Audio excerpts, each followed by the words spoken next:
Hi everybody, it's Don and I hope you're having a fantastic day. Well, the most hated cruise ship captain in modern history is back in the news today, who presided over one of the biggest cruise ship tragedies in the past decades, shall we say.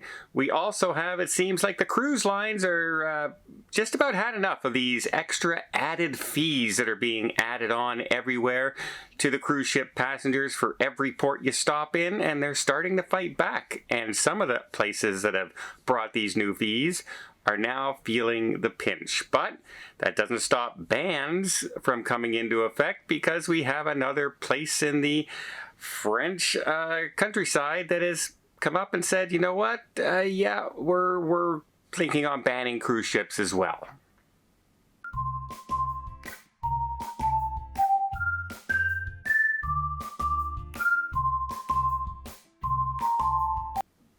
So recently, without warning, Iceland, where I just was not too long ago with my buddy Tony from La Vida Loca, well, they've decided on January 1st of 2025 that they're implementing a brand new port fee for every passenger getting off in every port in Iceland of $18 per passenger.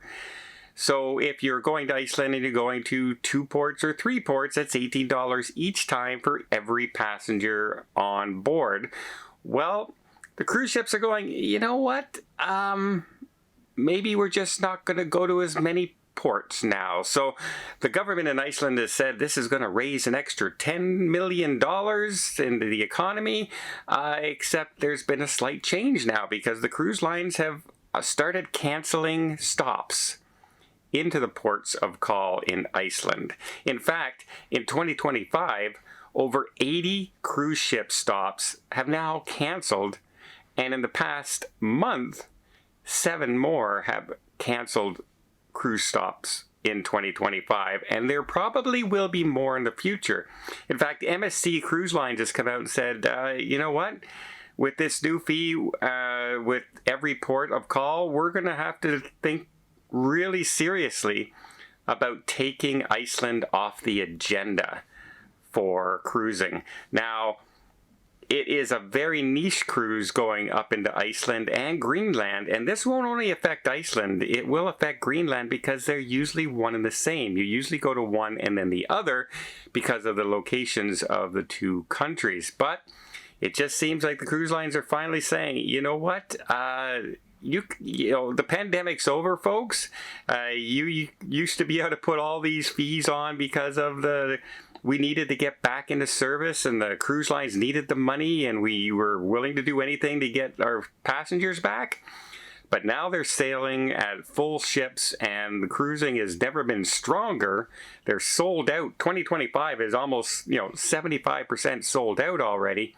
Well, now they're in a position of strength for those kind of things, and they're starting to fight back, like the new fees in Mexico that are being implemented as well, where they said, you know what, maybe that $150 million investment in Perfect Day Mexico won't happen now. Perhaps we won't build this new port in Costa Maya. Perhaps. And so we'll have to see what happens with all these negotiations in the future. But Iceland's starting to feel it now because they expected all these cruise ships to stop, and now 80 have canceled in 2025 alone. Okay. Next place is talking about banning, and that is Nice. Nice in France has joined in and saying that they will perhaps now be implementing a ban on cruise ships over, I believe it was 900 passengers is the thing. Now, not a lot of cruise ships currently go to Nice. It doesn't appear to be that big of a cruise destination, especially for mega ships or anything.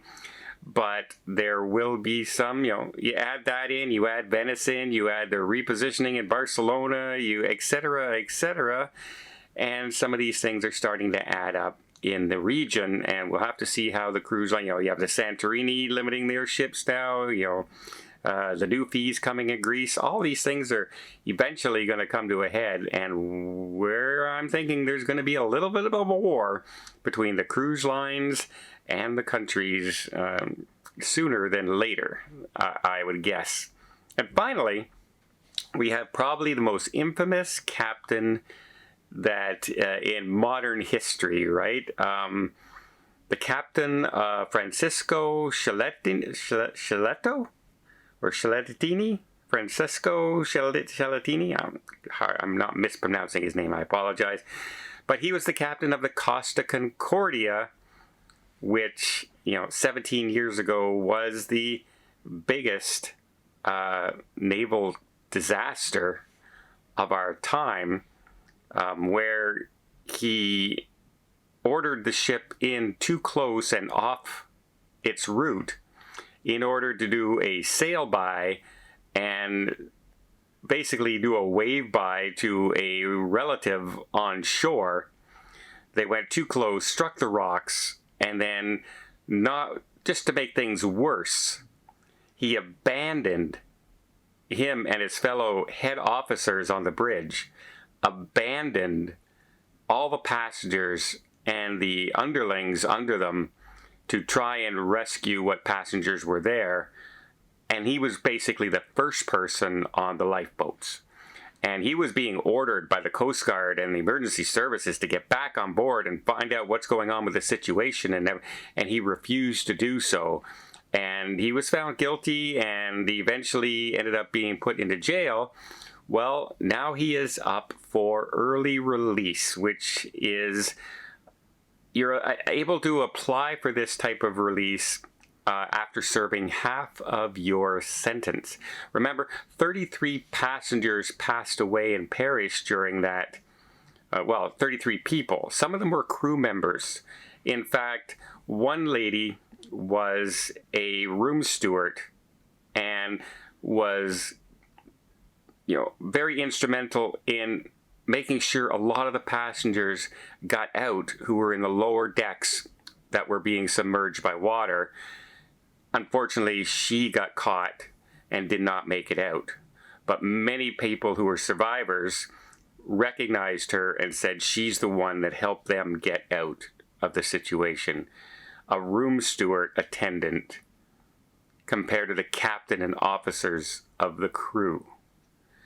It just goes to show that, your room steward, your bartender, and your wait staff and the cleaning staff are sometimes more important than anybody else out there, and will sometimes take a lot more responsibility than this gentleman did. And I use that word gentleman very, very loosely.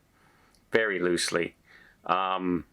But yeah, he's up for early parole, and we'll have to see if he's granted it or not. There will be a parole hearing, but many of the people who were survivors of that incident, over 4,000 passengers, by the way, were on the Casta Concordia when she went and hit the rocks.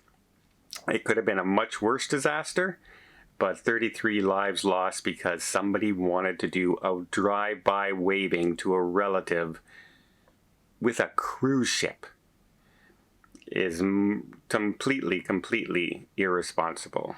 Well, let me know what you guys think. Do you think, the cruise ships are starting to fight back a little bit against these fees? Or do you think it's going to come to a head? Or do you think they're just going to pay it and end up passing those costs on to us? Well, I hope you appreciate this video. If you did, please give it a thumbs up. We'll see more tips, more tricks, more travel vlogs from around the world. Hit that subscribe button. Until next time, have yourself a safe and a great vacation.